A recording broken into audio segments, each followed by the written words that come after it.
참된 사역 1997 OMC 주제강의 6 하용조 목사님.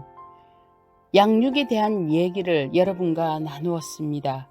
잃어버린 영혼에 대해서 얘기를 했습니다. 오늘은 우리들이 사역에 대한 얘기를 좀 나누기를 원합니다. 사역이란 쉽게 말하면 하나님의 일을 가리켜 사역이라고 합니다. 세상 일이 있고 하나님의 일이 있습니다. 일하며 살아가는 우리 모두는 전문성을 갖습니다. 어떤 분야에서든 대학을 나왔든 안 나왔든 전공을 가지고 있습니다. 대학을 안 나온 사람들은 고등학교를 졸업하고 어떤 전문직에 들어가서 기능공이 되는 것입니다. 대학에 들어갈 때는 그냥 들어가지 않습니다. 대학엔 다 자기 전공이 있습니다. 인문, 사회, 자연과학, 자신의 적성에 맞게 가는 것입니다. 오늘날 우리들 대학 현실의 비극은 자기 은사와 적성과 관계없이 학교에 들어가기 위해서 간다는데 문제가 있습니다. 그래서 많은 대학생들이 들어가서 자신과 전공이 맞지 않기 때문에 엄청나게 고생을 하고 전과를 하고 그 다음에 학교 나왔다가 또 들어가는 그런 일들을 우리 주변에 많이 볼 수가 있습니다. 자기 은사에 따라 하지 않았기 때문에 그런 것입니다. 왜 전공을 갔습니까? 그 전공을 따라 자기가 평생의 직업을 선택하거나 일을 하기 위해서 그런 것입니다. 그럼 왜 일을 합니까? 우선 기본적으로 일을 해야 밥 먹고 살죠. 놀고 먹을 순 없으니까요. 그래서 나는 의사가 되겠다. 나는 노동자, 나는 기술자, 나는 과학자. 다 자기 분야에서 일을 하고 있는 것입니다. 세상에서 그렇게 우리가 쉽게 일을 하지만 하나님의 일도 교회에 그냥 나오는 게 아니라는 말씀입니다. 교회에 나와서 은혜 받고 성령 받고 그러고 나면 필연적으로 오는 것이 사명입니다. 사명 없이 태어난 사람은 하나도 없습니다. 태어난다는 것 자체가 사명이니까요. 그냥 태어나서 그냥 죽지 않습니다. 하나님은 우리를 그렇게 보내지 않으셨습니다. 세상에선 세상 일을 하도록 우리를 불러주셨고 특별히 예수 믿고 은혜 받고 성령 받고 하나님의 그 은혜를 깨달았을 때에는 내가 하나님의 어떤 일을 하도록 부름을 받았다는 말입니다. 이게 사역입니다.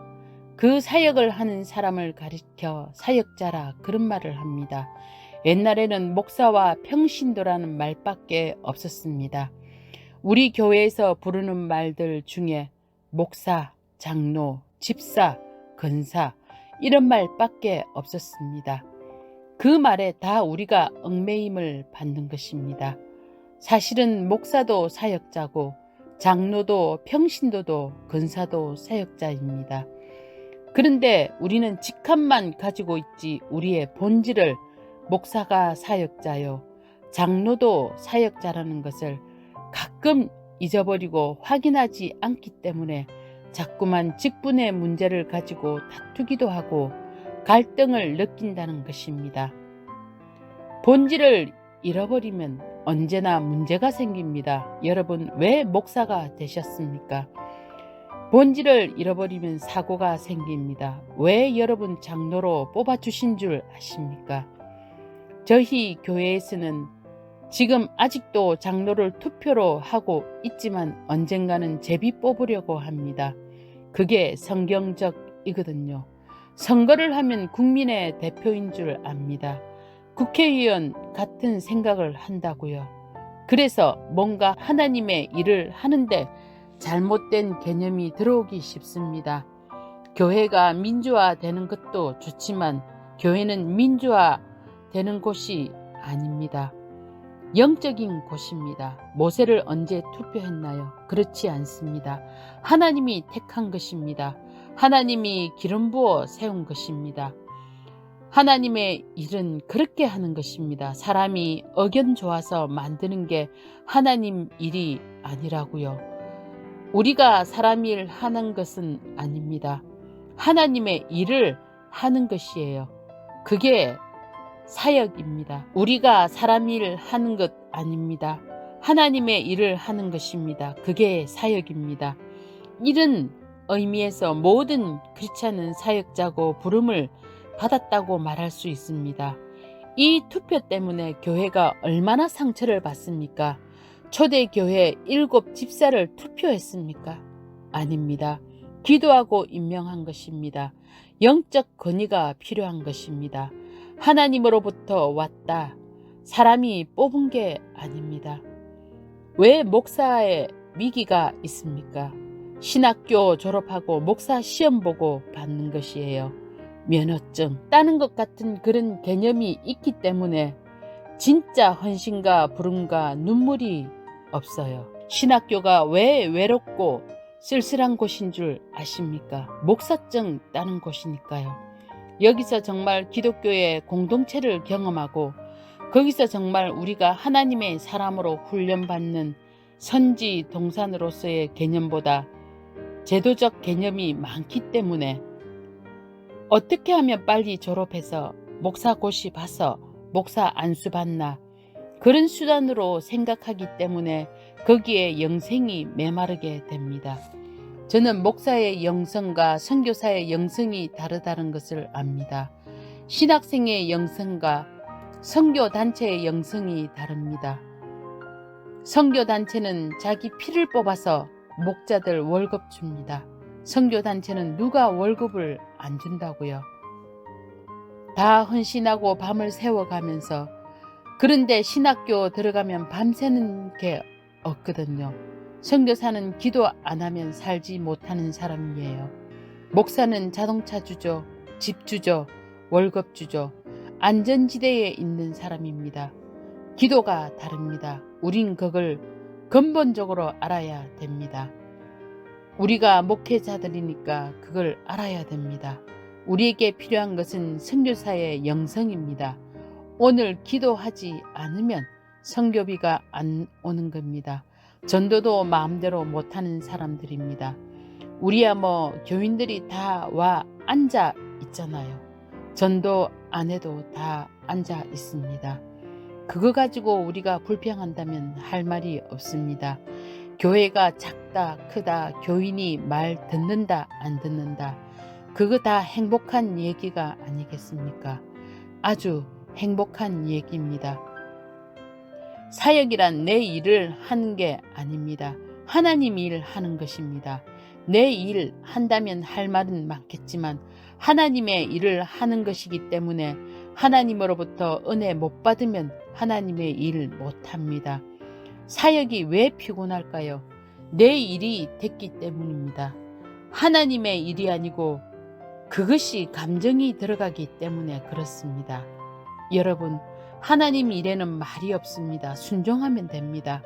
이해하느냐 못하느냐는 그 다음 문제로 이해 못해도 해야 됩니다. 순종이란 이해 못해도 하는 겁니다. 아브라함이 갈대아 우르로 떠나라 하면 떠나는 것이지 왜 떠나느냐 어디 가느냐 나 보장해 줄 거냐 10년 후 난 어떻게 될 거냐. 여러분, 목회자들이 10년 후에 난 누가 보장해 줄 거냐 이런 소리 하지 마십시오. 그냥 죽는 겁니다. 누가 개런티 합니까? 누구로부터 개런티를 받으려고 그러세요? 내가 하나님 일 하는데 여기서부터 다 문제가 생기는 겁니다. 교회가 세상을 따라가기 때문에 세상의 방법론, 세상의 복지 정책을 자꾸 따라가려고 하기 때문에 세상 일은 그럴 수 있지만 하나님의 일은 안 그런 겁니다. 떠날 때에는 깨끗하게 말없이 떠나야 합니다. 어떻게 사느냐고요. 하나님이 다 하나님 일을 하는데 사람이 여러분을 책임져 준다고 생각하지 마십시오. 책임져 주는 거예요. 여러분, 교회에 사는 것 때문에 붙어 있지 마십시오. 우리가 월급 받는 거 아닙니다. 얼마나 비참합니까? 교회에서 목사가 월급 받는다고 생각하면 얼마나 비참합니까? 다른 직장 갖는 게 낫습니다. 그렇죠. 두려워하지 마세요. 떠날 땐 그냥 떠나세요. 그러면 하나님이 여러분에게 꼭 필요한 일을 더 주실 겁니다. 저는 그렇게 믿습니다. 사역은 내 일이 아니고 하나님의 일입니다. 따라서 내가 주님의 일이 어떤 종류의 일이든 간에 주님의 일을 할 때는 주님이 원하는 대로 하면 됩니다.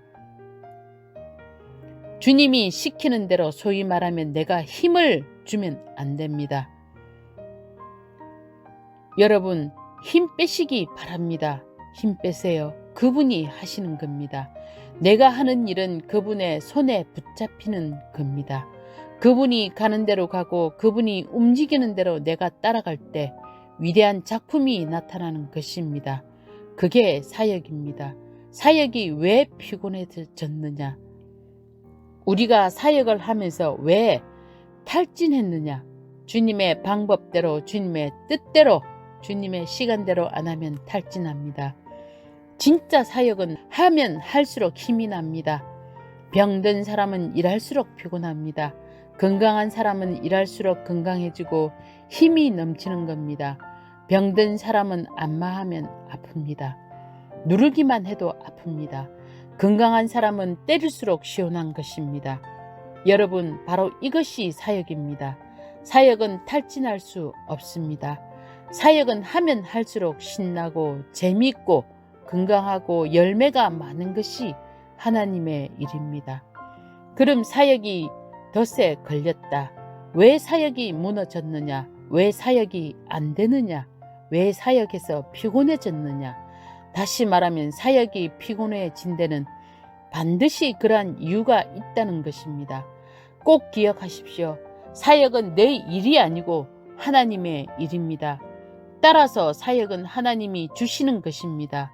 그러나 하나님이 사역을 그냥 여기 있는 걸 너도 가지라, 너도 가시라, 그렇게 도매급식으로 주시는 게 아니란 말이죠.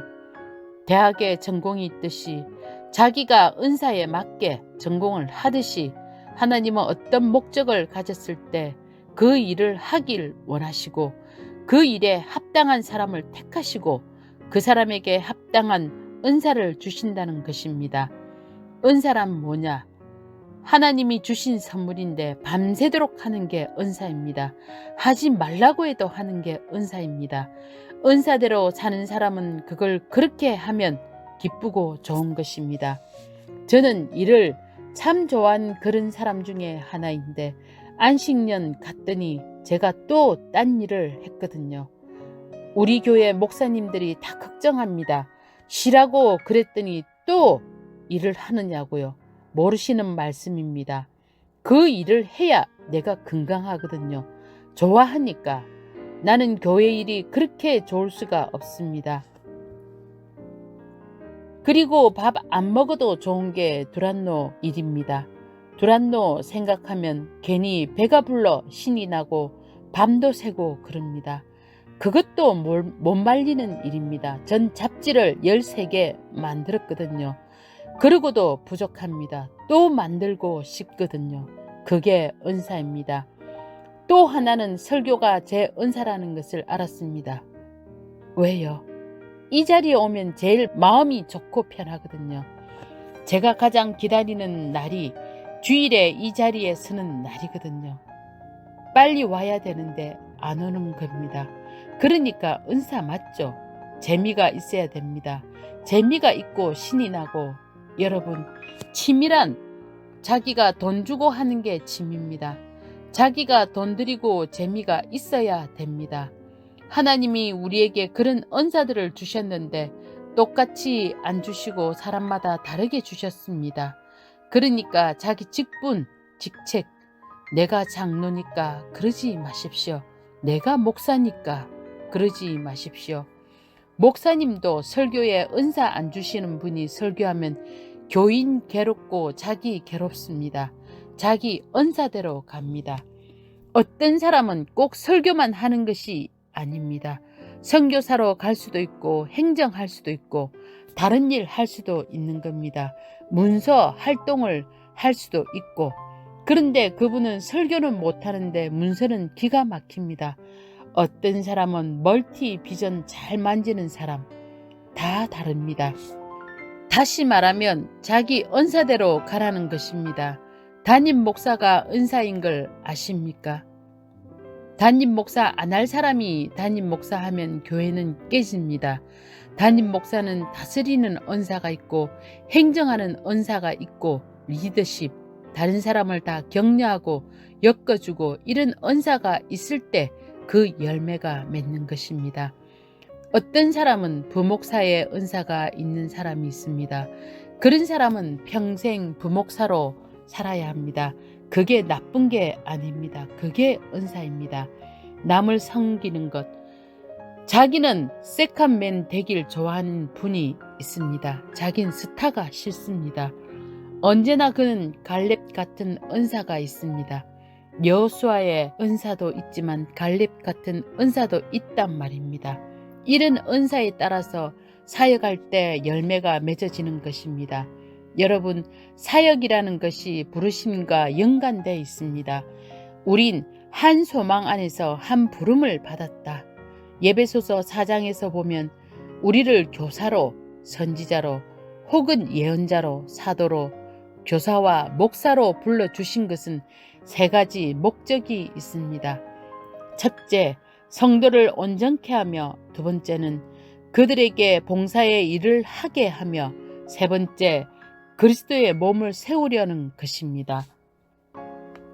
여러분, 은사를 발견할 수 있게 되기를 바랍니다. 두란노나 온누리에서 사역하면서 제가 많은 목사님들을 뵈면 자기 은사를 아직 정확하게 모르고 일하시는 분들을 굉장히 많이 만납니다. 목회를 하다가 보면 어느 교회나 목사님을 보면 이거 조금만 이렇게 하면 될 텐데 그게 안 됩니다. 설교도 이렇게 하면 될 텐데 그걸 안 하시더라고요. 자기 위치를 조금만 바꾸면 아주 열매가 있는데 엉뚱한 데 앉아 계십니다. 그럴 때 보면 얼마나 마음이 답답한지 모르겠습니다. 여러분은 은사를 점검하십시오. 은사를 발견하십시오. 은사에는 여러분이 정확한 은사가 있으면 열매가 있는 것입니다. 반드시 있습니다. 크고 작고 상관없이 기쁨과 열매가 있는 것이 은사입니다. 특별히 은사 중에는 자연적인 은사와 영적인 은사가 있다는 걸 여러분이 아실 겁니다. 부모로부터 받은 은사입니다. 어제 경배와 찬양 워십 댄스 하는 것을 봤더니 가운데 키 큰 자매가 있는데 우리 교회 집사님 따님인데 그 어머니의 은사가 그대로 딸에게 갔더라고요. 어떤 사람은 바이올린 하는 것만 봐도 그렇고 미술 하는 것만 봐도 그렇고 또 축구 운동도 그렇습니다. 다 어떤 그 어릴 때부터 특별한 은사를 그 사람에게 준 것입니다. 자연 은사입니다. 어떤 사람은 목소리에 천부적인 은사를 주신 분도 있습니다. 제가 목회를 하면서 감사한 것 중 하나는 성우들이 그러시더라고요. 제 목소리가 하나님이 주셨대요. 사람에게 부담을 안 주는 목소리라는 이야기를 듣고 생각을 해보니 또 그런 은사를 받은 것 같기도 해요. 저는 아무리 말을 해도 목이 잘 안 쉬거든요. 아, 이것도 내게 주신 은사 중에 하나구나 자꾸 발견하는 거예요.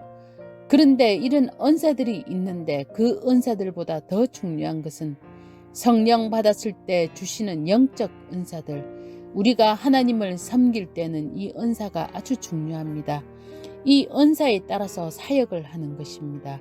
로마서에 보면 이것을 7가지로 설명하고 있습니다.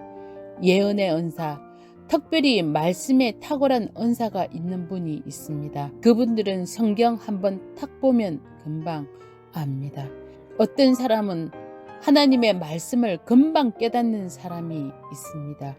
그거 은사입니다. 사람을 탁 보면 말씀 주고 싶은 거예요. 저 사람에게 이 말씀을, 그런 은사를 하나님이 주신 겁니다. 남을 도와주는 말씀으로 격려해주고 말씀으로 축복해주고 그런 은사를 하나님이 그 사람에게 주신 것입니다.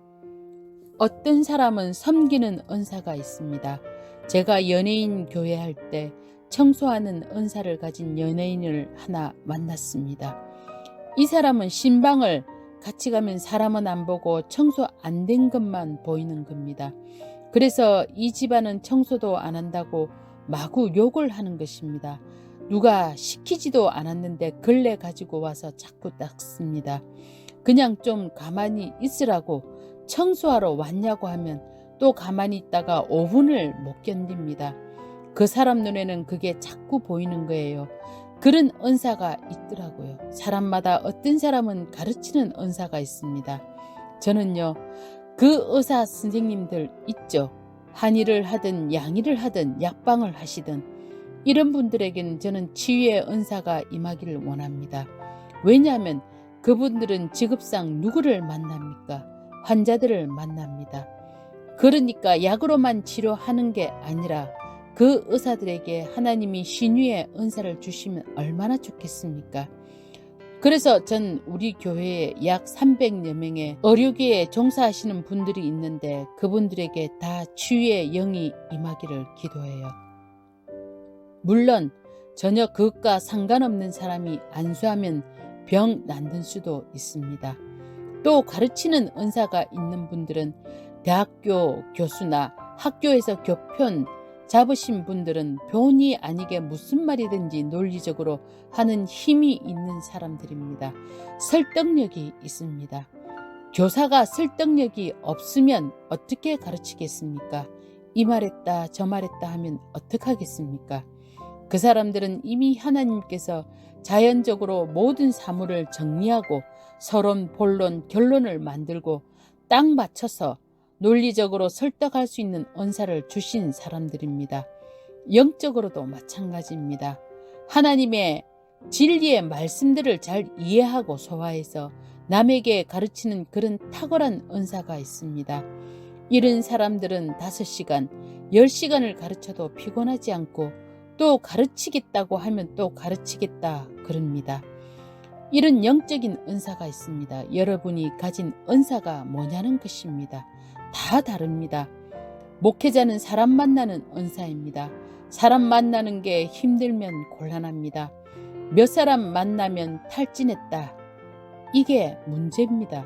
만나고 만나도 또 만나고 싶고 그래야 목회자가 되지 않겠습니까? 자기 은사를 잘 이해하셔야 합니다. 몇 사람 만나고 사람이 아주 귀찮아진다. 그러면 빨리 딴 걸 해야지. 교인들이 얼마나 상처받겠습니까? 딴 거 하란다고 너무 오해하지 않길 바랍니다. 그러니까 목사도 여러 가지 역할이 있습니다. 그러니까 어떤 사람이 위대하냐면 저는 부목사로 평생 지내겠다 하는 사람은 위대한 사람인 것 같습니다. 아니 왜?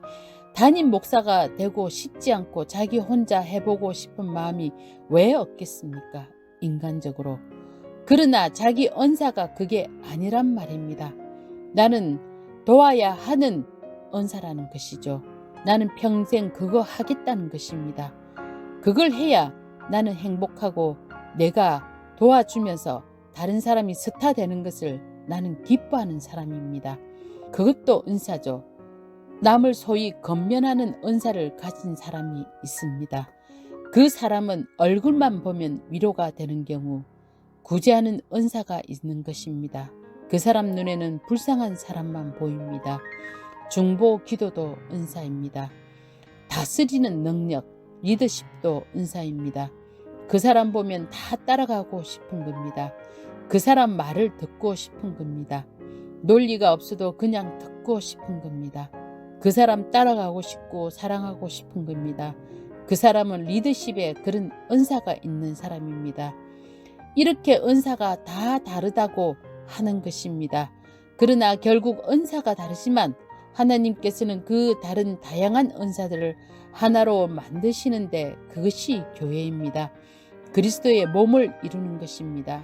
특별히 여러분들 이번 축제에 오셨는데 오셔서 여러 가지 많은 것들을 경험하고 느꼈으리라 생각합니다. 아마 그 중에 여러분과 제가 만나보니까 제일 여러분이 감동을 많이 받은 것이 교인들이 와서 봉사하는 것이라고 합니다. 어떻게 저렇게 할 수 있을까? 그래요. 교인들이 자기 언사를 개발해서 하나님의 일에 와서 참여한 것입니다. 그런데 돈을 준들 그렇게 기뻐하겠습니까? 칭찬을 한들 그렇게 기뻐하겠습니까?